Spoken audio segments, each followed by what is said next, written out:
Hey guys, hope you're well. Back today, and today is just a quick video. I always say this, but today is going to be a bit of a quicker video, okay? Just to go over a question that I always get asked. No weight loss, calorie deficit.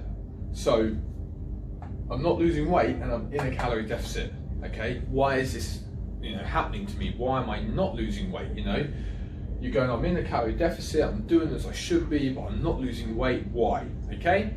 Now, the first point that I have to say to people is, you're not in a deficit, okay? And I'll do another video at some point down the line where I'll talk about how the weekend and things like that can sort of mess up your diet and how it can happen and how it can cause this to be a problem where it can actually be taking you out. Sometimes you're snacking on things you don't realise, you're consuming calories where you don't know. So that can be one. So you maybe need to look at your diet and just go through it and go, yeah, okay, I'm tracking everything. I'm tracking the oil that I'm cooking my food in, okay? I'm tracking the milks in my tea or coffee, I'm tracking the sugar. Oh, I totally forgot I had, that piece of cake here and that piece of cake there. Okay, that's why if you are tracking, make sure you add it into your MyFitnessPal or whatever app you're using after you've eaten the food. Don't leave it and try and remember in the evening or write it down all in the evening because you're gonna forget, okay? Number two, you're eating inflammatory foods causing inflammation. So too much processed food. If you have a problem with dairy and you eat dairy and it causes your gut to bloat or you get digestive issues from it, that's going to cause toxic stress, okay? The liver has a job of removing toxins from the body. That's what it does, okay? It's a detoxifier. Now, this doesn't mean you need to go on a detox and all this sort of stuff. What it means is you need to just help your body naturally do its job of detoxing by eating a better diet, okay? If you eat a better diet and you remove the foods that you have a problem with, then you're not going to have as much inflammation in your body, which means your liver's not going to be stressed, which means it can also then focus on its job, or one of its other jobs, its main other jobs, which is fat burning. So that's what the liver actually can help with doing. But if you're blocking it up by having to sort out inflammation and remove toxic stress from the body, if you're eating things like dairy, if you've got a problem with them, then you're causing a problem for the body, and the body is going to have to remove all that stuff first before focusing. Another one can be alcohol. Does alcohol stop weight loss or fat loss? Technically no. If you're in a deficit, you can still lose fat whilst drinking alcohol, but you always get a byproduct of when you drink alcohol, acetaldehyde. I always can't get the name right, but that byproduct has to be removed by the liver. Now, when the liver is removing that byproduct from you drinking alcohol, the problem you're going to have is fat burning gets put on the back burner, so it gets put on hold whilst the body is removing that. Now, finally, the one I want to talk about mainly is number three, and this is the one where a lot of people really need to just stick to it and be consistent, because we have a thing called the WHOOSH effect. Now, what is the WHOOSH effect? Okay, so the theory behind the WHOOSH effect is this. Stage one, okay, this is our body, and what I've done this with 8 fat cells, okay, and the red is going to be the fat, okay? We go into a calorie deficit and we start to lose some body fat. What happens is we're going to say that we've dropped or we've emptied 4 of our fat cells, okay? So when we come over to stage 2, what you'll see is those fat cells have now moved into being blue, the bottom ones, okay? The top ones are still fat, okay, because we've not lost all our fat, okay? We're not 0% body fat. What has happened is they've now filled up with blue stuff, which is water. So we've dropped body fat, okay? Then what happens is you're not getting a drop on the scales. You look down and you go, why are the scales not dropping? I'm in a calorie deficit, I've been there for 2 weeks, what is going on?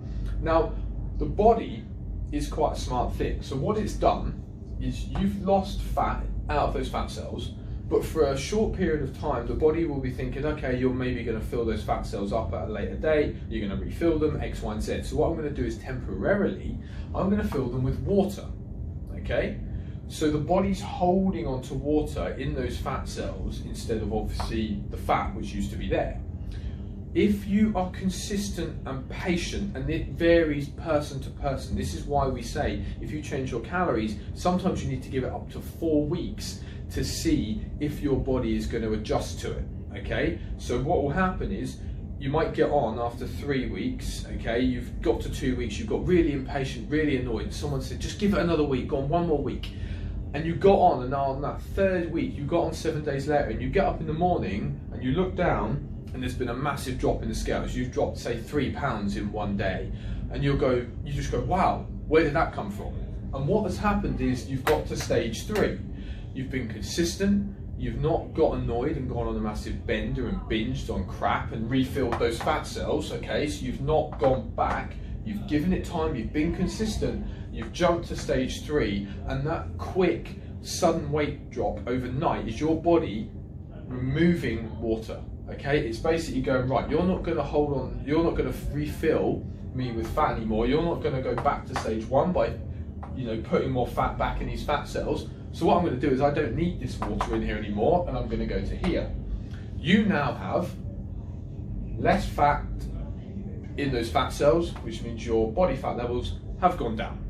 Okay? Now also to go with this as well, again, another one to remember is your body might be changing. If you're new to training or you've had a while off training and you're coming back to it, then you might obviously be rebuilding some lean muscle tissue that you had before, muscle memory, stuff like that, okay? Especially if you're new to training, you've not done it before, your body will a lot of the time lose fat and build muscle at the same time, and the scale weight might stay the same, but because obviously when we talk about fat and muscle, even though they weigh the same, people go, oh, fat and muscle, a pound of muscle weighs more than a pound of fat, or whatever it is they say. Now it's a load of rubbish. It basically looks like this. A pound of fat takes up that much room, a pound of muscle takes up that much room. So a pound of muscle is more dense, it's more condensed, okay? So it basically takes up less room. So the scale weight might not change, but you might still be getting smaller, which is why using the scales isn't always the ultimate thing to go by. You can use them, but also maybe use them with things like measurements, with progress pictures. For me, progress pictures is the best thing to use.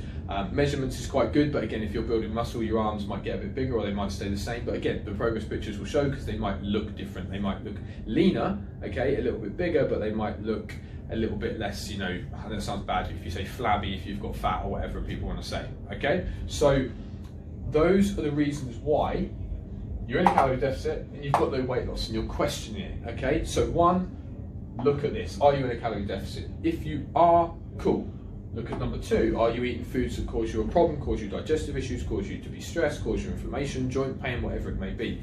Okay, a little bit of that every now and then is okay. It's not ideal, but it's okay. But if you're doing that and 1 and 2's ticked off, just be consistent, just be patient, give it time, have a look. It could be the whoosh effect. I see this a lot with clients. They give it 2 or 3 more weeks to stand on those calories and suddenly just a massive drop happens on the scales. And also remember, take some progress pictures, take some measurements, and use the scale weight if it doesn't fuck with your head, okay? So if you use the scales and it fucks with your head, don't use them. Take progress pictures, take some measurements, see if you're getting stronger in the gym, because if you're getting stronger in the gym, that's another reason that you could be building muscle, okay? So use those 3 things, don't use the scale weight, and go from there. Until next time, peace out.